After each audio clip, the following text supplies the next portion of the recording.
Pode iniciar. Boa noite a todos. Mas os fariseus, tendo sabido que ele tapara a boca aos saduceus, reuniram-se em um deles, que era doutor da lei, veio-lhe fazer esta pergunta para o tentar: Mestre, qual é o mandamento da lei? Jesus lhe respondeu: Amareis o Senhor vosso Deus de todo o vosso coração, de toda a vossa alma e de todo o vosso espírito.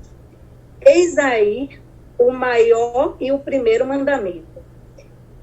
E eis o segundo, que é semelhante a este: Amareis vosso próximo como a vós mesmo. Toda a lei e os profetas estão contidos nestes dois mandamentos: caridade e humildade. Tal é, pois, o único caminho da salvação. Egoísmo e orgulho, tal é o da perdição. Este princípio está formulado em termos precisos nestas palavras: amarás a Deus de toda a vossa alma e ao vosso próximo como a vós mesmo. Toda a lei e os profetas estão contidos nestes dois mandamentos. E para que não haja mais equívoco sobre a interpretação do amor de Deus e do próximo, ajunta: e eis o segundo mandamento, que é semelhante ao primeiro. Quer dizer, não se pode verdadeiramente amar a Deus sem amar seu próximo, nem amar seu próximo sem amar a Deus. Portanto, tudo se faz contra o próximo é o fazer contra Deus, não podendo amar a Deus sem praticar a caridade para com o próximo. Todos os deveres do homem se encontram resumidos nesta página. Fora da caridade não há salvação. Muito bem, ótimo, Cássia. Eu vou fazer algumas considerações, depois eu posso ir circulando a palavra, inclusive para a própria Cássia, né, se ela quiser emitir algum comentário em cima do texto, já que ela leu, né, e todos vocês. Bom, esse é um texto, de fato, eu concordo com o que a Cássia acabou de comentar, é um texto sucinto, texto econômico. Kardec, ele era realmente econômico nas palavras, ele condensava muita coisa em poucas palavras. Aliás, é característica dos espíritos evoluídos, né? Os espíritos evoluídos dizem muito em poucas palavras, né? Kardec, inclusive, no livro dos Médiuns, ele examinou a linguagem dos espíritos superiores, e uma das coisas que ele recebeu das entidades elevadas é isso, né? Ao examinar uma mensagem mediúnica, aquela mensagem que fala, escreve, diz um monte de coisa e no fundo, quando a gente espreme o conteúdo é pouca coisa, essa linguagem que dá voltas, essa linguagem empolada, é característica de espíritos que não são elevados. As entidades elevadas têm um poder de síntese muito grande. E não é diferente com Allan Kardec, né? Allan Kardec fazia parte dessa equipe espiritual e era um dos espíritos mais preparados, né? Era necessário que um daqueles da equipe mergulhasse na carne para receber a mensagem da codificação, ou seja, a mensagem mediúnica que estruturaria a doutrina espírita. E foi isso que aconteceu ali. É por isso que Kardec dialoga com os benfeitores espirituais, a gente vai ver isso, sobretudo na Revista Espírita, em igualdade de condições, né? Porque se tratava de um dos espíritos que fazia parte daquela equipe que teve que reencarnar. Ora, esse texto é um texto que Kardec resume bastante a síntese do Evangelho. O texto, na verdade, de Jesus, né? O texto que ele recorta do Novo Testamento, né, Mateus capítulo 22, versículo 34 a 40, é um diálogo de Jesus com intelectuais da época do judaísmo.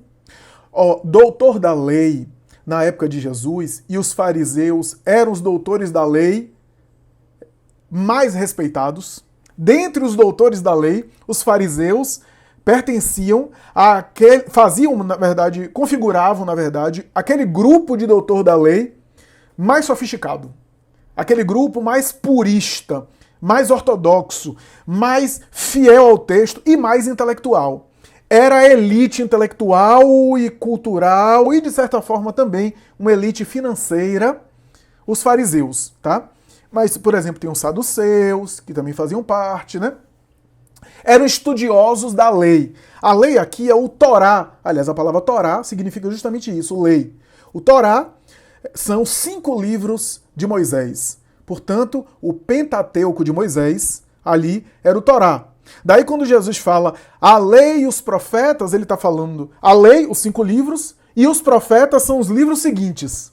Elias, Malaquias, Isaías, Jeremias, os profetas após Moisés. Portanto, a lei e os profetas têm a ver com isso. A legislação do povo.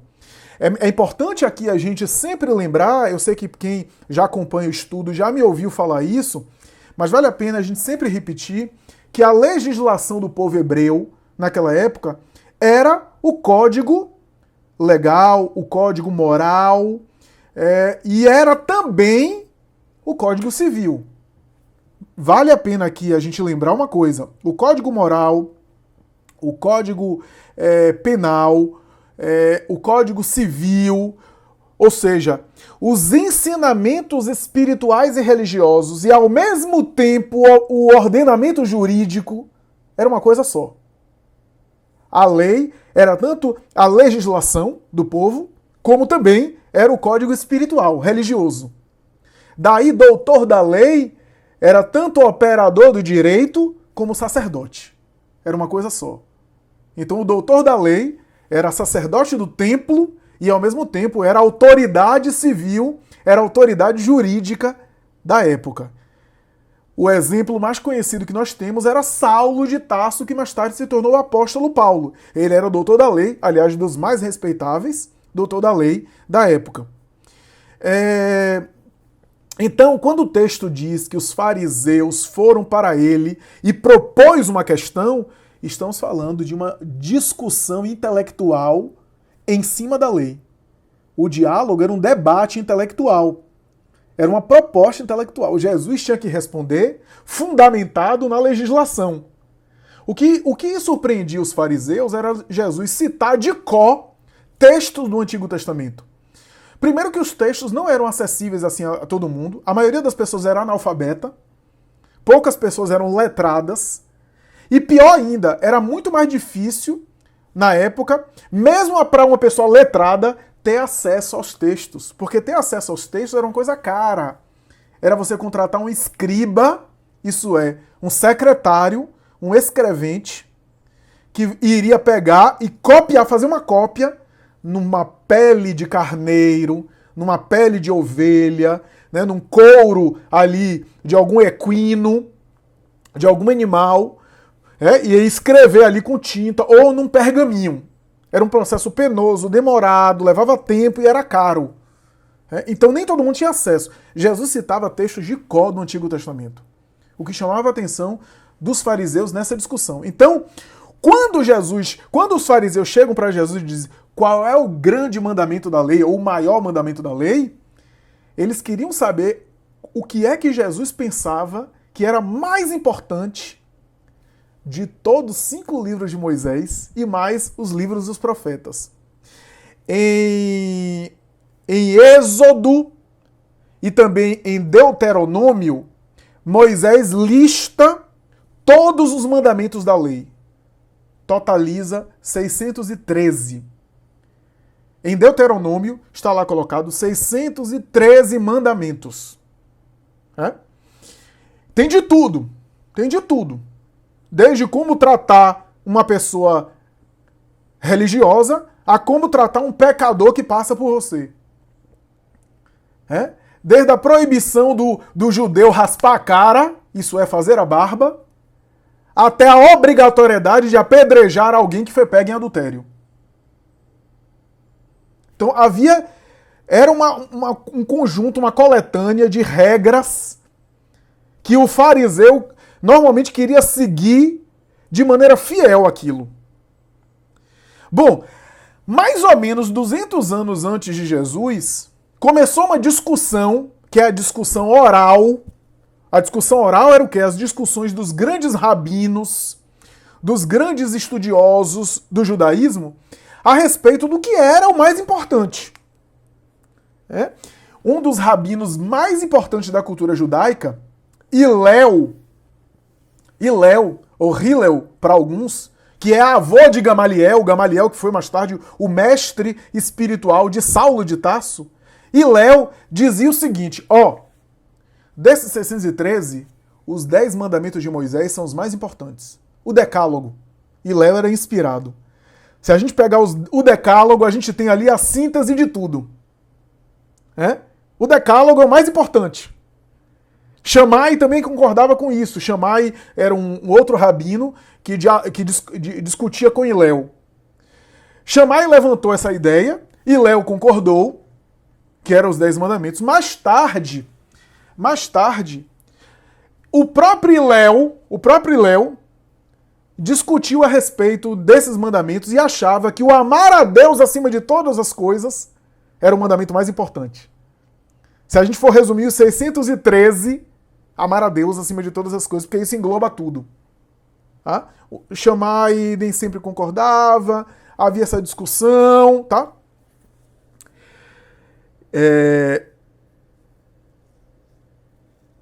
E em alguns momentos o próprio Hillel chegava a comentar a respeito do amor ao próximo. Que o amor ao próximo tem que ser importante. Ele era um homem à frente do tempo dele. Ele chegou a falar isso. Por quê? Deixa eu contar uma coisa para vocês. Ama ao teu próximo como a ti mesmo. Também está no Antigo Testamento. Lembremos que Jesus está conversando com fariseus e Jesus tinha que responder dentro da lei. Ama ao teu próximo como a ti mesmo não foi uma coisa que Jesus colocou de maneira original. Já havia. Levítico, capítulo 19, se não me falha a memória, capítulo 19, versículo 18. Ama ao teu próximo como a ti mesmo. Tá lá. E mais tarde isso aparece também em Deuteronômio, em outro versículo que eu não lembro, a mesma expressão, ama ao teu próximo como a ti mesmo. Quando Jesus é perguntado sobre qual é o maior mandamento da lei, na verdade os fariseus queriam saber dele o que é que ele achava de uma discussão que tinha mais de 500 anos. Mais de 500 anos os rabinos discutiam qual era o maior mandamento da lei. Era um desafio para Jesus.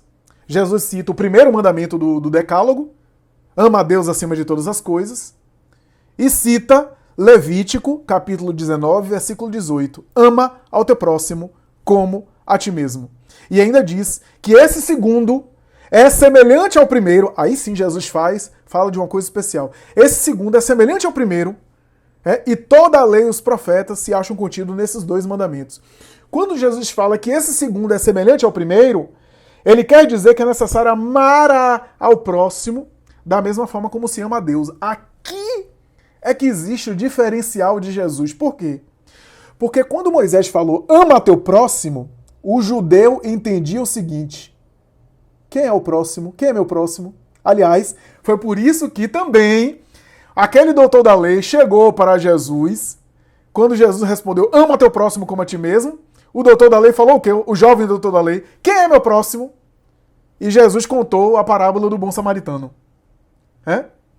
Por quê? Porque a maioria das escolas de rabinos, e o próprio Moisés parecia colocar assim, que o próximo eram os da família, só os da família, e no máximo os da raça. Estou usando a expressão que era da época. Essa expressão raça, eu sei que nas ciências sociais está superada, só existe uma raça, a raça da humanidade, mas o povo de Israel, o povo de Israel era considerado assim, o próximo era ou minha família, ou no máximo o meu povo. Os que não eram judeus, os estrangeiros, não era o próximo. Não era o próximo. Quando Jesus cita os 2 mandamentos, ele está citando na lei, mas ele diz, o segundo é consequência do primeiro. Amar a Deus incondicionalmente, sem nenhum tipo de prerrogativa, é semelhante a amar ao próximo também da mesma forma. Por isso que ele fala, o segundo é semelhante àquele. Aí ele coloca algo de original. Só que Jesus vai esclarecer isso de maneira mais clara depois, em outro diálogo do próprio Evangelho de Mateus, quando ele diz assim: ouviste, olha só, quando é leste, quando é onde está escrito na lei é uma coisa, agora ele fala ouviste. Por que ouviste? Porque não está escrito em nenhum lugar. Estudiosos já tentaram localizar essa expressão que eu vou falar aqui e não está. Ouvistes o que foi dito: ama teu próximo e aborrece o teu inimigo. Algumas traduções têm: ama o teu próximo e odeia o teu inimigo. Ouviste, porque se você pegar o Antigo Testamento, não tem isso em lugar nenhum. Ama teu próximo e odeia teu inimigo. Não tá. O que Jesus está falando com ouviste? A interpretação oral. Porque na interpretação oral, praticamente todas as escolas, quase não salvava nada, todo mundo entendia que amar ao próximo é gostar dos nossos e odiar aqueles que não são da gente, do nosso clã. Jesus fala: ouviste o que foi dito, ama teu próximo e odeia o teu inimigo. Eu, porém, vos digo: amai os vossos inimigos, fazei o bem àqueles que vos perseguem e vos caluniam, a fim de receber a recompensa do Pai que está nos céus. Porque se amardes apenas aqueles que vos amam, qual a vossa recompensa? As pessoas de má vida também fazem isso. E se emprestais apenas àqueles de quem esperais receber emprestado, qual a vossa recompensa? Os publicanos, os fariseus odiavam os publicanos, né? Então Jesus de propósito coloca o exemplo dos publicanos. Os publicanos fazem a mesma coisa. Quanto a vós, ama a teu inimigo, ora por aqueles que vos caluniam e devolve o bem em relação àqueles que vos fazem mal. À semelhança do Pai que faz chover sobre os bons e os maus, que põe o sol sobre os justos e os injustos. Sede perfeitos, como perfeito é o vosso Pai Celestial. A expressão perfeito aqui, o termo que é usado para perfeito no original grego, não tem a ver com perfeição como a gente entende, perfeição máximo não, né? Porque ninguém pode ser perfeito igual a Deus. A expressão que é usada na categoria e na linguagem do grego é tipo aquilo que Aristóteles fala nas suas obras, né?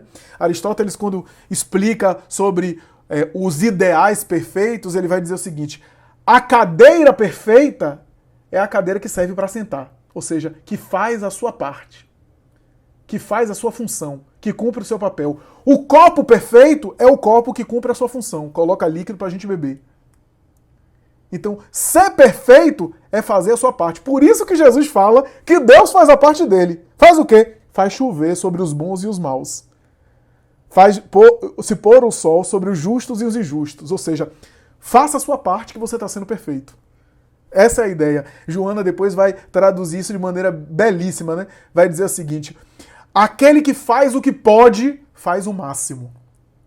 Lindo o que Joana diz, né? Aquele que faz o que pode, faz o máximo. Então, aqui está o lema.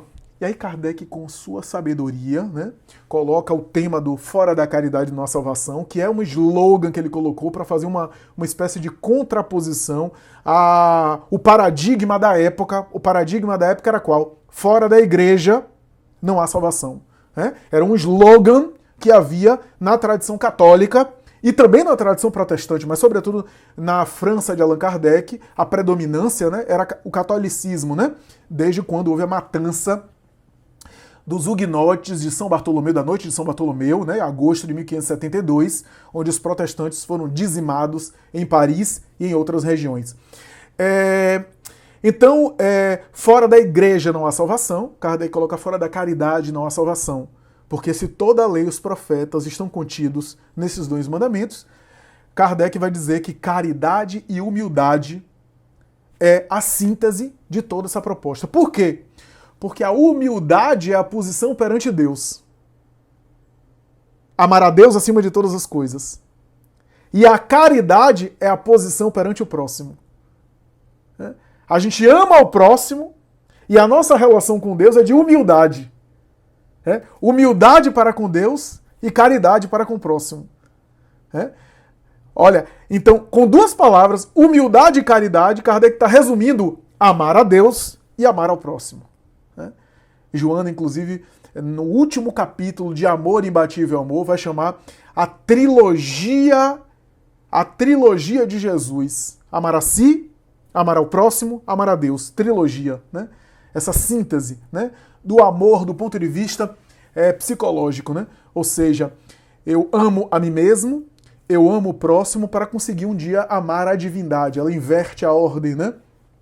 Ninguém consegue amar ao próximo sem também cultivar amor por si mesmo, né? Do contrário, vai projetar capricho, expectativa, desejo, cobiça, paixões, né? Mas amar apenas a si mesmo é narcisismo. Amar apenas uma pessoa é paixão, né? Por isso que o amor é algo que circula através do afeto, da fraternidade, da estima, né? E isso faz com que a gente acabe compreendendo o amor no sentido maior e amando a Deus, ou seja, tendo reverência para com Deus, que sintetiza aí a humildade. A ponto de Kardec dizer, inclusive nesse texto, né, que nesse capítulo, aliás, né, em outro texto, que depois da humildade para com Deus, a caridade para com o próximo é o maior mandamento e sintetiza tudo.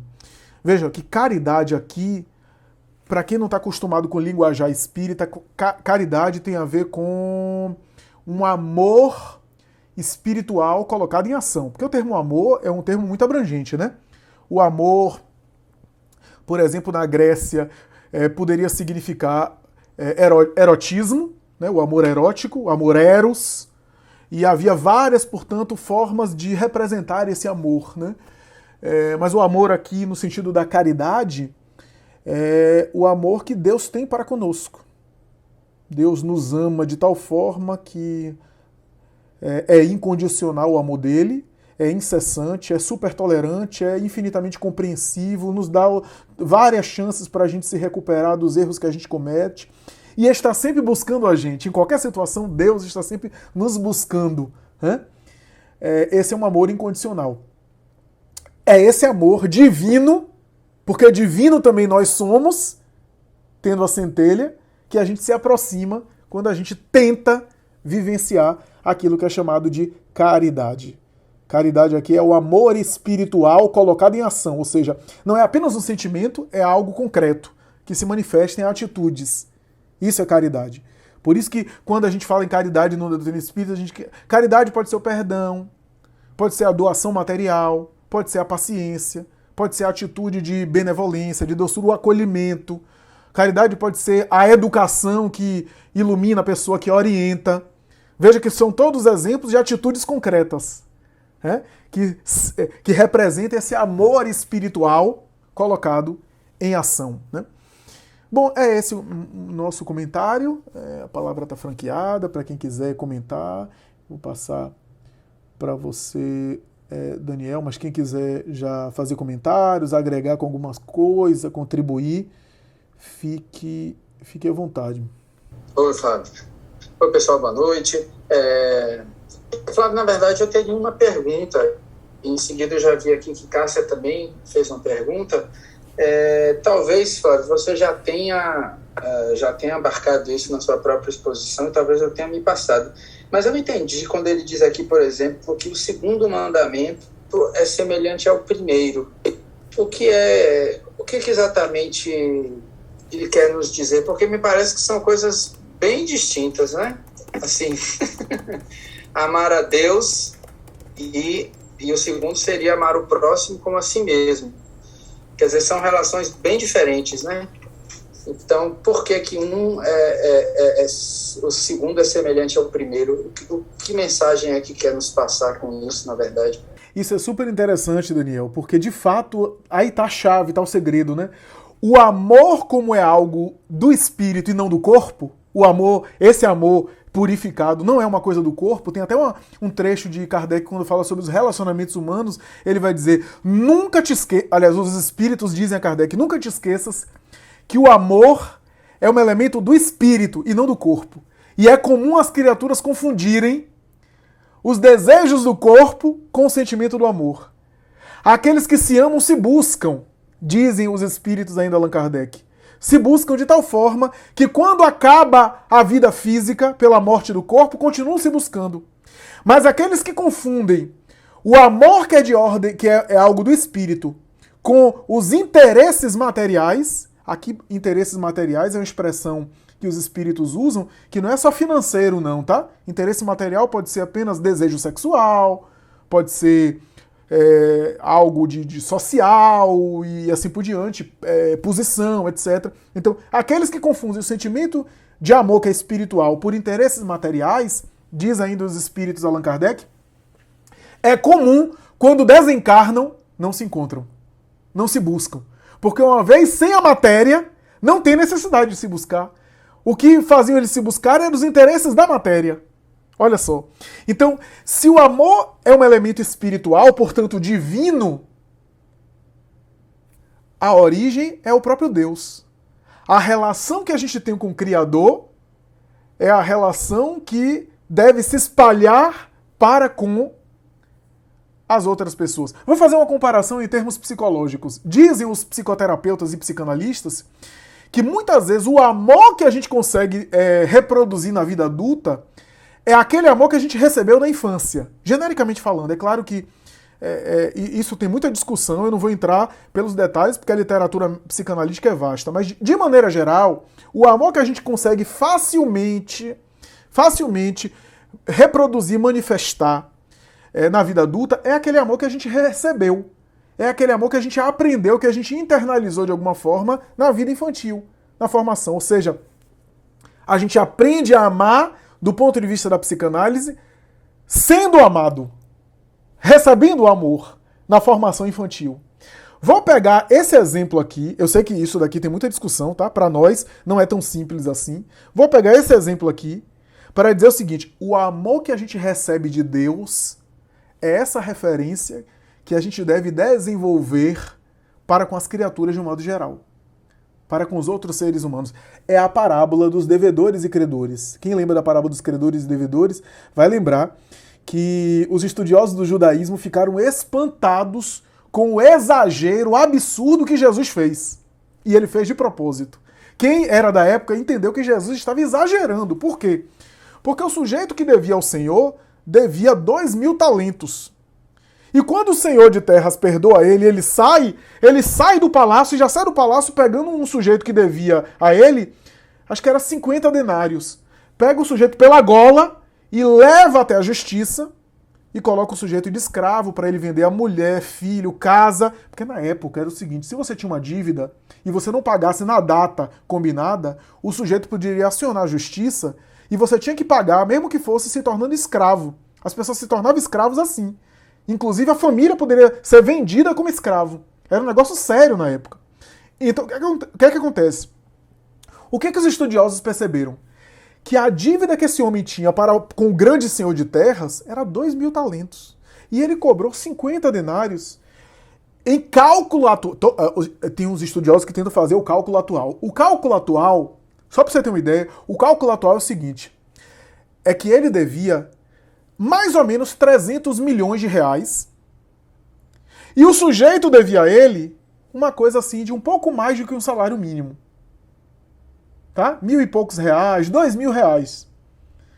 Qual era a intenção de Jesus de colocar esses valores tão absurdos?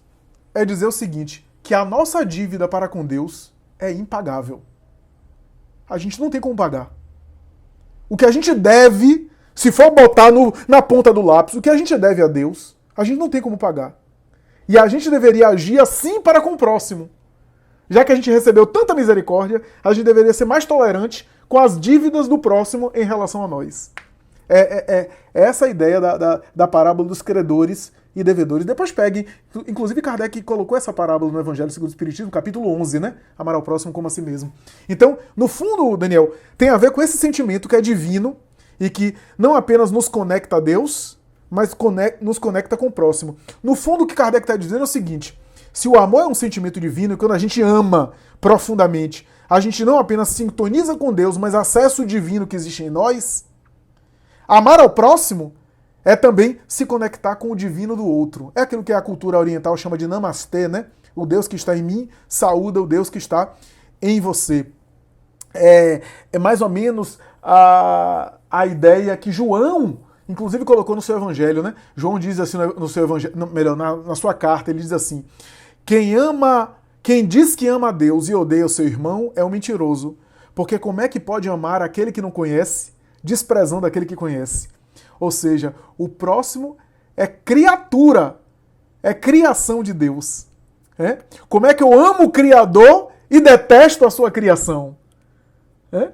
Porque, por mais que a gente não goste de determinados sujeitos, e eu concordo que tem sujeitos que são difíceis de engolir, mas é difícil a gente acreditar, mas é filho de Deus e que nem a gente. Né? Então, no fundo, a gente é da mesma família, é irmão. Né? É difícil aceitar isso em relação a algumas pessoas. Mas é verdade. Então, no fundo, Deus nos ama, mas ama o nosso inimigo também. Porque ele também é pai do nosso inimigo. É difícil engolir isso, mas é verdade. Né? Não tem um pai do segundo casamento. É um pai só na criação. Né? Então, é mais ou menos isso.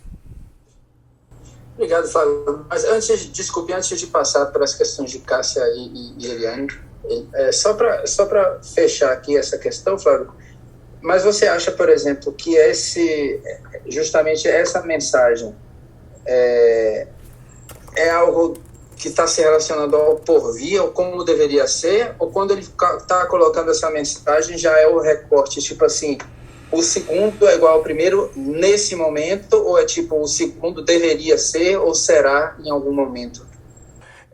O amor é semelhante, a expressão que está presente, né, na maioria das traduções é semelhante, né?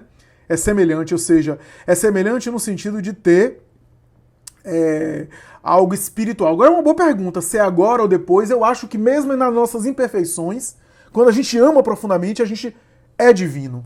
Então é semelhante. Talvez não seja idêntico, talvez não seja igual, mas é semelhante. Obrigado, Flávio. Então temos aqui primeiro a pergunta de Cássia. Mas como amar uma pessoa que assassinou um ente querido? Deixa eu só complementar uma coisa, Daniel, que pode ter parecido confusa, mas assim, quando a gente ama ao próximo, a gente está amando a Deus, né? Porque está sendo divino e está se sintonizando. Por isso que é semelhante. Como diz o texto, amar ao próximo também é amar a Deus. Né? E quando a gente realmente ama a Deus, a gente está amando ao próximo ao mesmo tempo.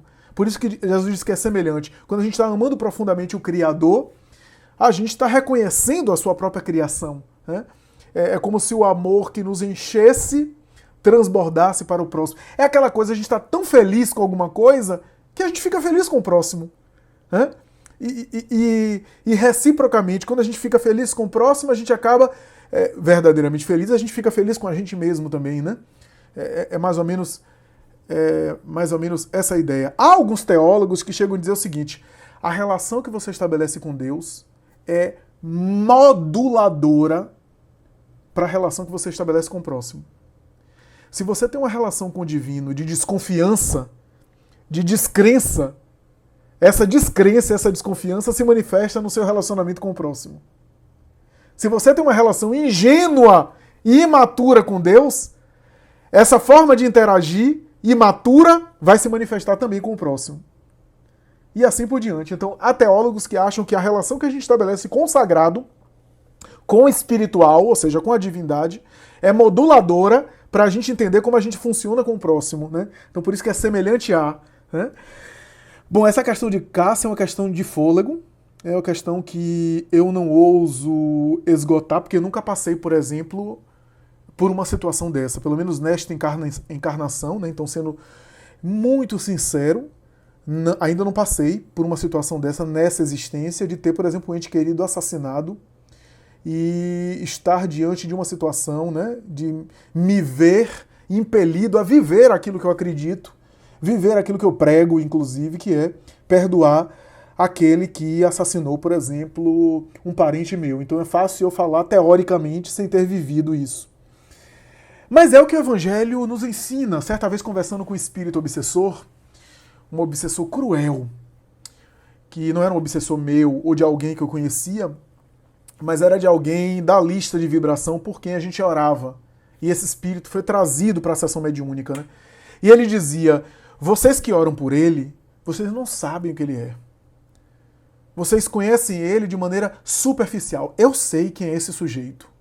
E aí contou uma história que vai lá para séculos atrás. O que é que esse encarnado, que estava sendo obsidiado mesmo por ele, o que é que esse encarnado tinha feito? Ele não acabou apenas comigo, mas ele dizimou toda a minha família e depois foi atrás de mim. Por isso e por aquilo. Tem mais de 300 anos que eu busco e agora encontro ele no corpo. Eu vou levar ele à loucura.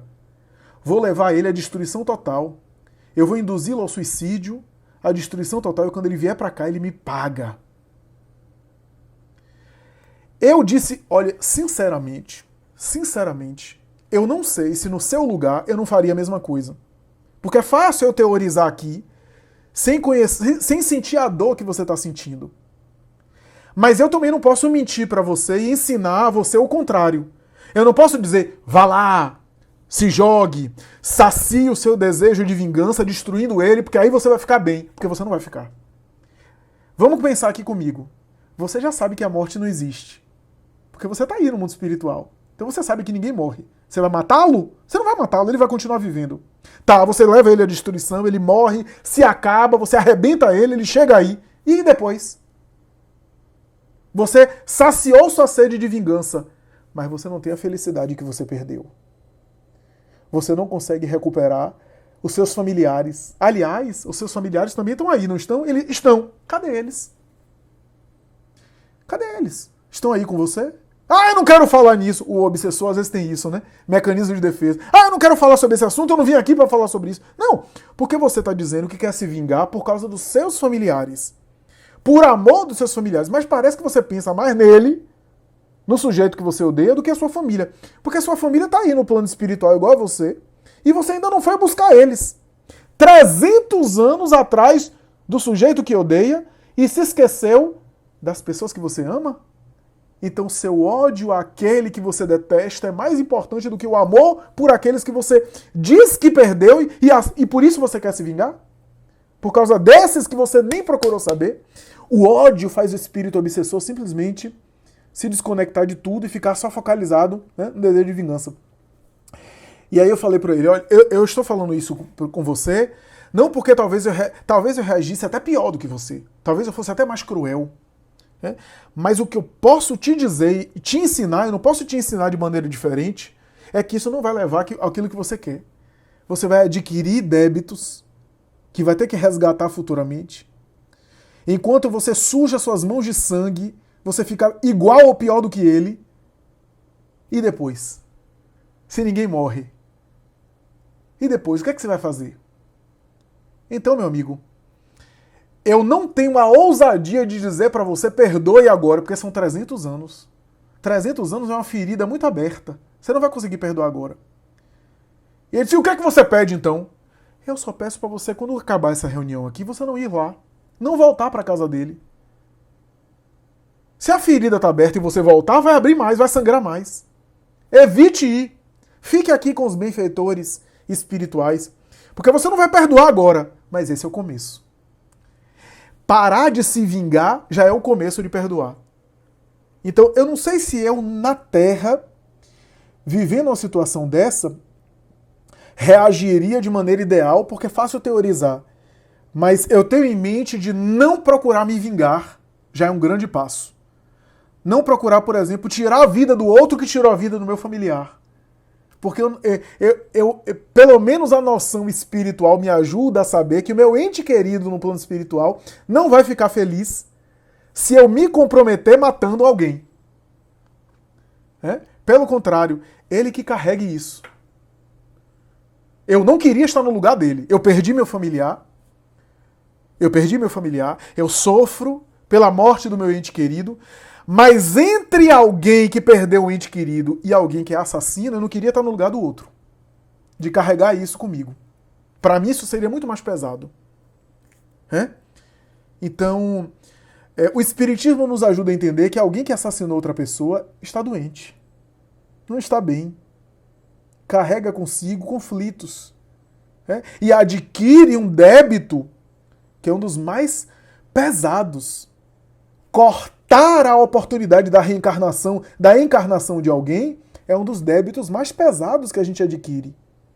Que em algum momento a gente vai ter que regularizar. Para que eu quero isso para minha vida? Para que eu vou me rebaixar ao nível dele? E o que é pior, eu vou dar o gostinho, isso quem falou foi uma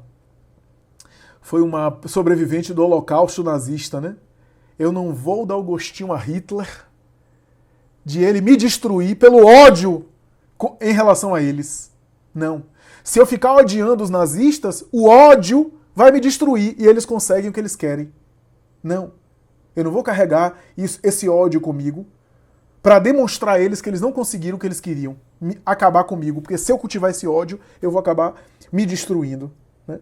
Então, é pelo menos um começo. Não tentar se vingar. Né? Eu já contei aqui, conto novamente, um psicopata conhecido norte-americano, e tem um trecho desse julgamento na internet, eu não me lembro aqui, mas tem um trecho que mostra, né, as pessoas que foram vítimas desse psicopata, né, mães que perderam filhos, todos chegavam no júri e quando tinham a palavra, diziam horrores pro sujeito. E ele assim, ó, impassível, sem nenhuma emoção. Ele estuprou, matou muita gente, estava condenado à pena de morte. E aí, antes de ser levado ao cárcere para ser marcada a data da execução, cada um dizia uma coisa para ele, né? Então, pessoas tomavam o microfone e diziam: eu quero que você vá para o inferno, o inferno é pouco para você, eu quero que você sofra bastante, essas coisas. Até que chegou um sujeito e disse assim: fulano, olhe para mim, eu sou cristão, e você tornou minha vida muito, muito difícil agora.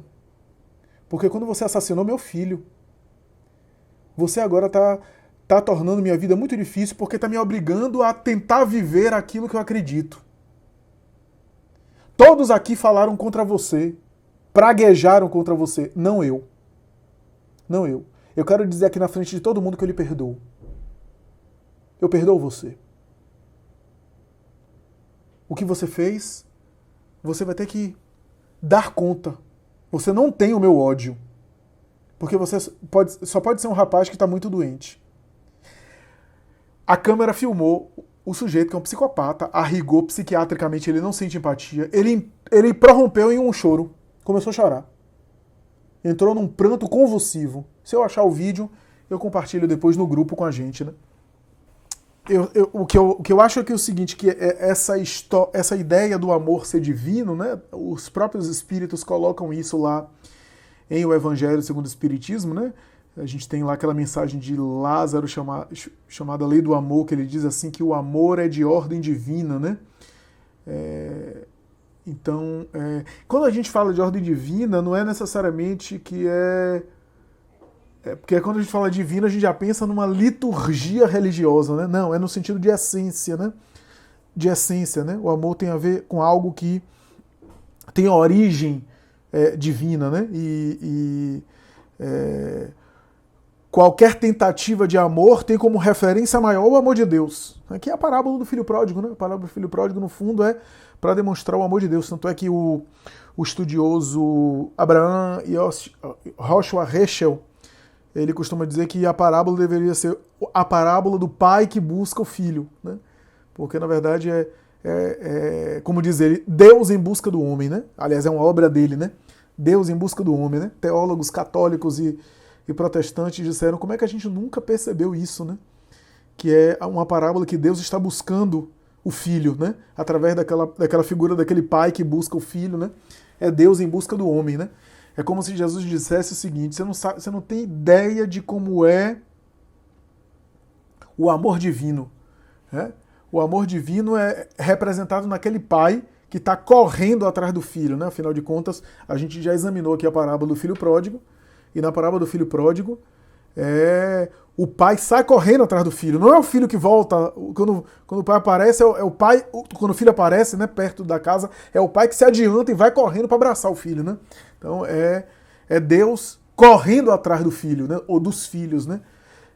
Então, o amor sendo de ordem divina tem uma referência do amor de Deus para nós. E é interessante porque Jesus, a princípio, fala amar ao próximo como a si mesmo. Num segundo momento ele fala amar aos inimigos, né? Ou seja, é como se ele dissesse, o amor ao próximo que eu quero explicar é aquele que vai até o amor aos inimigos, ou seja, é um amor que não tem preconceitos específicos, né? Um amor que é democrático, né? E depois um terceiro momento, que é na última ceia, último capítulo do Evangelho de João, quando ele volta ao tema do amor dizendo, pois amai-vos uns aos outros como eu vos amei. Chico Xavier tem um comentário super interessante que ele vai dizer o seguinte, ó, amar ao próximo é uma coisa, mas amar como Jesus amou, né? Lembrando aquela música do Padre Zezinho da Igreja Católica, né? Amar como Jesus amou é outro nível, né? Conseguir amar como ele amou é aquela coisa, é que nem videogame, né? Quanto mais passa de fase, mais difícil fica, né?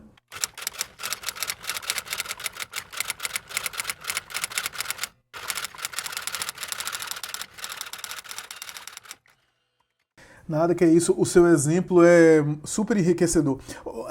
O bom do grupo de estudo, gente, é isso, né? O grupo de estudo a gente acaba enriquecendo assim, alguém faz uma pergunta, ou faz algum comentário, ou agrega alguma coisa, acaba enriquecendo, aí outra pessoa, a partir daquele comentário, já pensa, já lembra de outra coisa, eu próprio me lembro de outra coisa e acabo agregando. Isso é super interessante, eu vejo algumas pessoas também cochilando aqui, parece o Sheila, né? Então tem alguns que cochilam, outra que come aqui, eu fiquei até com fome quando eu vi ela comendo aqui, a comida dela, e aí a gente vai, né, isso acaba enriquecendo e aproximando um pouco da experiência presencial. Mas você me fez lembrar, Cássia, os mais novos talvez não eram nascidos, né, mas relevem isso, eu acho que todo mundo aqui já devia estar encarnado nessa época. Daquele episódio envolvendo o presidente Bill Clinton e a sua estagiária Mônica Lewinsky, né? E eu me lembro que eu vi um depoimento do pai da menina. Do pai da menina.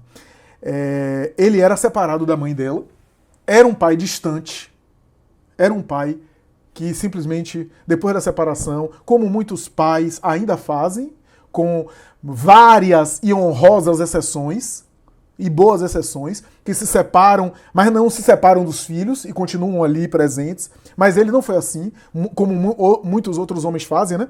E acabam simplesmente se apartando também do filho, né? E se mantendo distante.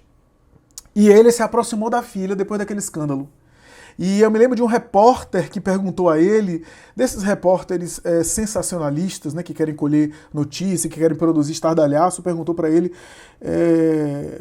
você está acompanhando sua filha nesse momento? Ele disse, sim, estou. Mas veja, você está apoiando ela? Ele disse, sim, estou apoiando ela. Então quer dizer que você apoia o que ela fez? Ele disse, não, são coisas diferentes. São coisas diferentes. O fato de eu apoiar minha filha não quer dizer que eu seja conivente com qualquer erro dela. Mas como eu a amo, é nesse momento que ela mais precisa de mim. O amor tem dessas.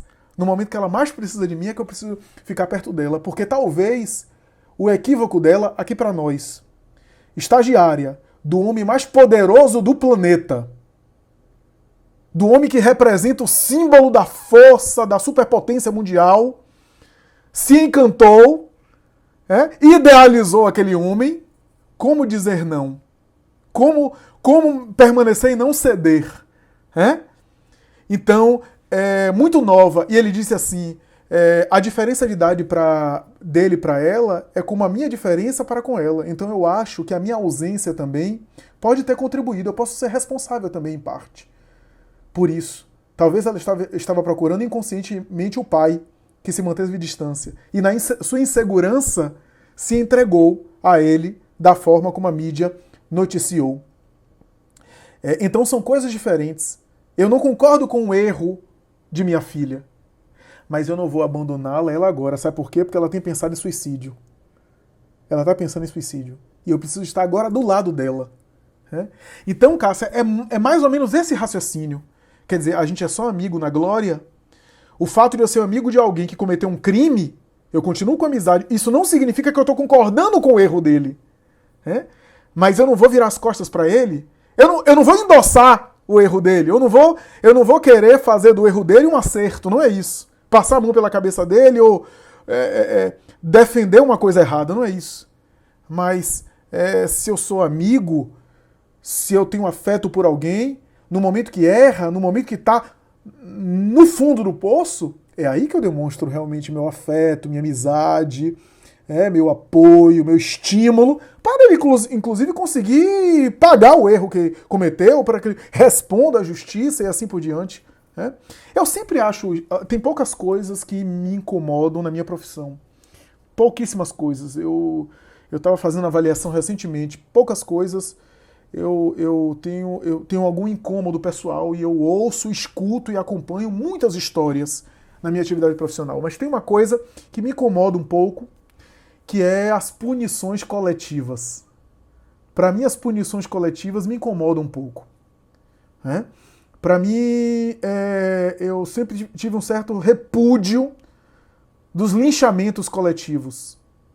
Às vezes eu me solidarizo muito mais com a vítima, mesmo que a vítima tenha sido alguém que fez alguma coisa errada, do que as punições coletivas, que são covardes. Porque as punições coletivas, o grupo se dilui na ausência de responsabilidade individual para apedrejar alguém. Aqui em Salvador, a gente está aí acompanhando a notícia de um caso desse nas escolas de Salvador. E o que me espanta é que por uma figurinha de mau gosto, inadequada, com conteúdo racista, totalmente inadequada, claro, ninguém vai bater palma para aquilo, mas feito por um menino menor de idade, um menino jovem, e que aquilo gerou um escândalo no colégio, pessoas ameaçando representar, ameaçando judicialmente. E o que é interessante, a mãe desse menino, os pais desses meninos têm sofrido ameaça, as pessoas estão batendo forte nele, inclusive. Eu tenho certeza que esse menino está com sofrimento psíquico em casa, e talvez nunca mais seja o mesmo. Eu fico me perguntando, por que a gente tem essa necessidade? Alguém comete um erro, a gente quer linchar, a gente quer que puna, que morra, quando na verdade isso daí a pessoa cometeu um crime, isso quem vai resolver é a justiça. Quem vai resolver são os operadores do direito. Porque eu sempre tenho uma certa desconfiança quando a gente fica muito indignado pedindo a morte, pedindo linchamento, etc.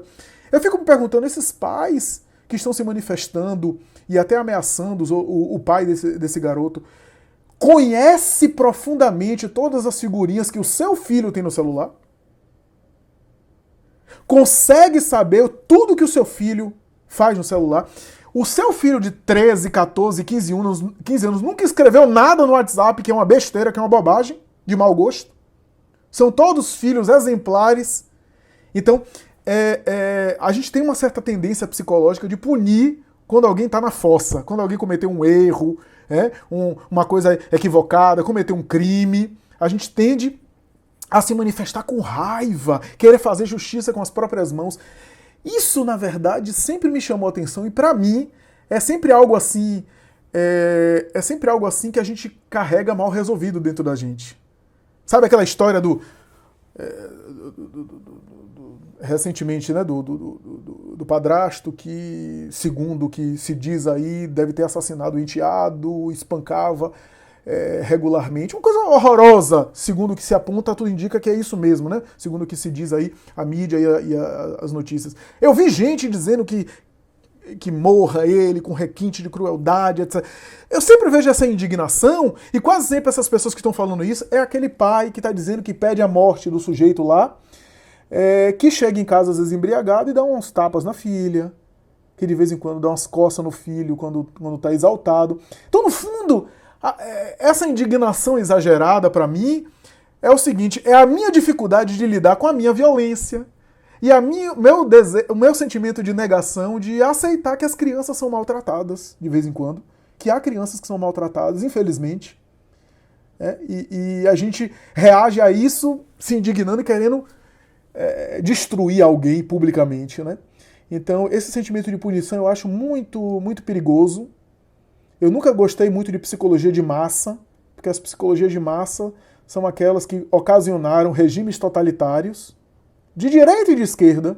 Regimes totalitários sempre foram por causa de psicologia de massa, né? As tragédias que acontecem em psicologia de massa é uma coisa que quase sempre, eu sempre digo isso, aqueles meninos, lembra de alguns anos os meninos que tocaram fogo em um índio num local lá, ou bateram em uma prostituta no ponto de ônibus. Eu sempre penso que possivelmente a maioria dessas tragédias não aconteceria se fosse um menino só isolado, se fosse só ele sozinho. Faz isso em grupo. Quase sempre o grupo nos nivela por baixo. Raramente a gente teve um ideal que em grupo fosse um ideal positivo, né? Então, muito cuidado com essa coisa da punição coletiva, das emoções exageradas, porque a gente acaba perdendo a mão, né? E aí a gente vê pessoas dizendo isso, eu quero pena de morte, eu quero isso, eu quero que acabe, até que o filho comete um crime. Aí eu quero ver a pessoa dizendo que eu quero pena de morte, eu quero que pague com cadeira elétrica, eu quero enforcamento, quando é o seu próprio filho ali. Aí vai pedir pelo amor de Deus ao juiz, vai chorar, vai querer penas alternativas. Por quê? Porque com o filho a gente ama. A gente quando pede pena de morte, pede punição, é porque a gente não está amando. Quando a gente ama, a nossa abordagem é diferente. Então, depois de Jussara, nós temos aqui Ana Karine, só um minutinho. Ela postou às 9h13, Flávio, se você quiser acompanhar. Quando a mulher hemorrágica tocou as vestes de Jesus, foi um ato somente de fé ou também amor a Deus? Pois a certeza dela era tão grande que foi concedida a cura. Eu acho que foram as duas coisas. Ali estávamos diante de uma prova, de uma expiação pesada, a chamada mulher do fluxo hemorrágico, ou também a mulher hemorroíça. Ela rompe a multidão, né? Na tradição judaica, as mulheres não participavam de discussões religiosas e nem de movimentos religiosos. Na época, uma sociedade bem patriarcal, bem rígida, quase sempre o ambiente da mulher era um ambiente doméstico. Primeiro pelos perigos, a gente tem que também levar em consideração a época. O cenário público era muito mais perigoso do que é hoje, por exemplo. Então, o espaço público era perigoso para as mulheres. Os trabalhos fora de casa eram exclusivamente masculinos, porque eram trabalhos pesados também. Então tinha esse lado. Do outro lado, era uma sociedade machista, patriarcal, etc. Então a mulher só saía de casa acompanhada de sua mãe ou do seu próprio marido. Havia, portanto, uma cultura, de fato, injusta em relação à igualdade dos sexos, né? Igualdade de homem e de mulher, abordado por Allan Kardec, lei de igualdade, né? E a mulher não participava de discussões religiosas, né? E uma mulher, especialmente a mulher estranha, não se aproximava muito de um homem, menos ainda tocava. Aquilo era pecado e era considerada impureza, porque contaminar. Se era um homem santo, um profeta, um homem santo, tocar nesse homem santo é levar imundície para ele. Uma mulher com fluxo hemorrágico, a mulher, por exemplo, menstruada, ficava de quarentena isolada. Alguns dias antes da menstruação e alguns dias depois. Era considerada impura. Olha a cultura da época. Então, essa mulher que não se sabe muito bem se a hemorragia dela era um fluxo ginecológico ou era de outra natureza. A Amélia Rodrigues, ela especula ela coloca que era uma hemorroida, tá? Então, era uma hemorroida grave, né? Ela coloca dessa forma. Mas, de qualquer forma, era símbolo de impureza, isso. Era símbolo de pecado, de impureza. Então, ela vai e toca, né? Ela vai de encontro à tradição e à lei da época, né? E Jesus, naquela multidão, diz: alguém me tocou porque eu senti de mim desprender uma virtude. E aí, Pedro, que é bem humano, né? Bem assim parecido com a gente, né? A gente é um pouco mais desequilibrado do que ele, mas Pedro também, né, tinha as suas oscilações. Eu sei lá quem foi que te tocou. Essa multidão aqui se apertando para lá e para cá, e você vem me perguntar quem foi que te tocou. E aí ela disse: fui eu, Senhor. Teve a coragem de se manifestar, se apresentar, né? Passivo de punição, de apedrejamento, né? Fui eu, Senhor. E estava curada, né? ao tocar nele. Era, portanto, na explicação da doutrina espírita, era, portanto, um amor de Deus sobre ela, através da figura de Jesus, e a fé dela que fez sintonizar na faixa do Cristo para receber a cura. A gente sabe hoje pelos passes que eu preciso também estar numa sintonia favorável para receber o passe, aproveitar o passe. Não é só o passe do passista estar bem e transmitir o passe, mas eu tenho que me esforçar para elevar-me para receber o passe melhor, para receber uma quantidade maior. E o meu merecimento, né, a minha postura mental, tudo isso colabora com a cura, o benefício. Então ela se esforçou. Né? Agora, há estudiosos que acham que esse tocou nele tocou no sentido vibratório. De qualquer forma, pode ser as duas coisas. O tocar nas vestes é o símbolo de que ela tocou na mesma faixa psíquica, ou seja, tocou Jesus psiquicamente. E por isso recebeu a cura. Né? Isso é super interessante, né? Então era o amor de Deus sobre ela, através da figura de Jesus.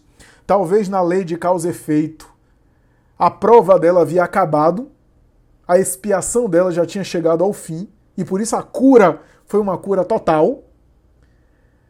E que se manifestou de maneira praticamente automática, e o amor de Deus através de Jesus sobre ela. Né? Então, as duas coisas. Rafael coloca aqui, queria fazer uma pergunta. O que podemos relacionar a homossexualidade à religião? Porque pergunto isso, tenho um primo que foi expulso da religião por se assumir. Tenho gente da família que existe dos dois lados. A igreja diz que é pecado e o filho não pode ser assim, porém ele ama muito o filho e por isso vai aceitar o amor. Até que ponto podemos deixar a religião influenciar o nosso eu? Eu vou tentar ser o mais rápido possível por conta também da quantidade de perguntas. Rafael, a gente pode ter um dia específico para examinar essa questão da sexualidade na visão espírita e até as orientações sexuais de maneira mais detalhada, de maneira mais esmiuçada, porque eu vou dar uma resposta aqui, mas é uma resposta bem rápida, que não vai aprofundar o assunto. As religiões são mensagens divinas para com a criatura. A fonte original dos processos religiosos é divina. Tem a mão sempre, no caso do nosso planeta, que tem um governador espiritual, esse governador é Jesus, a mão por detrás de todo o processo religioso, na sua fonte, tem a mão de Jesus, é a mão do Cristo. Tá? Então, nas bases iniciais do budismo, do hinduísmo e desses missionários que eram empregados de Jesus, quem leu A Caminho da Luz sabe disso, Buda, Sócrates, Confúcio, Lao Tse, o próprio Maomé, antes de reencarnar, pediu a bênção do Cristo. Eram missionários em nome dele, cada um na sua área, cada um na cultura que reencarnou. Tá? Então a fonte é uma fonte divina, tá? É uma fonte espiritual cristalina e pura. Mesmo a tradição católica, a gente viu Jesus por detrás do catolicismo ao longo dos tempos. Tá? Porque eu sei que a tradição católica, assim como todas, teve muitos erros, guerras religiosas, mas ao mesmo tempo a gente teve uma Teresa de Ávila, um Francisco de Assis, e quem estava por detrás deles era o próprio Jesus, que aparecia a eles em visões mediúnicas, um São João da Cruz, um Santo Antônio de Pádua. Tá? Então a fonte é divina. Agora o problema, Rafael, são os religiosos. O problema não é a mensagem original da religião, mas são as pessoas que contaminam, que corrompem as coisas mais santas e puras, né? Como dizia Friedrich Nietzsche, né? Aonde está o homem, aí estão as suas paixões. E o homem corrompe as coisas mais santas. Nietzsche era pessimista, eu não sou tão pessimista assim, mas nesse sentido ele tem certa razão de falar isso. A homossexualidade, do ponto de vista da doutrina espírita, não é uma tara, não é uma patologia como se acreditava nas ciências psiquiátricas do século XX, né? Até a década de 70, a Associação Psiquiátrica Americana chegou a, inclusive, colocar a homossexualidade como sendo uma espécie de parafilia, isso é, de desvio sexual, a semelhança do sadismo, masoquismo, a semelhança de outras outros vícios ou transtornos, inclusive na categoria dos transtornos sexuais. A homossexualidade não é considerada hoje, e na doutrina espírita não é considerada necessariamente um vício ou uma perversão necessariamente. Do ponto de vista espírita, o que eu posso dizer rápido, mas esse assunto demanda mais tempo, é que a homossexualidade é uma experiência do espírito. O espírito reencarna no sexo masculino ou no sexo feminino. O sexo masculino, graças aos hormônios e também à cultura, impulsiona o espírito a desenvolver determinados valores. O sexo feminino estimula o espírito a desenvolver outros valores. Ele precisa adquirir ambos os valores. O valor da intrepidez, da energia, da objetividade, dos desafios externos e o valor da doçura, da maternidade, da abnegação, do devotamento. Ele precisa desenvolver ambas as experiências do sexo masculino e do sexo feminino. Quando o espírito reencarna 10, 20, 30 vezes em um sexo, ao reencarnar no outro sexo, por exemplo, ele reencarna 20, 30 vezes no sexo masculino, quando ele precisa reencarnar no sexo feminino, ele leva consigo a psicologia que ele adquiriu ao longo de várias encarnações daquele sexo, daquela anatomia.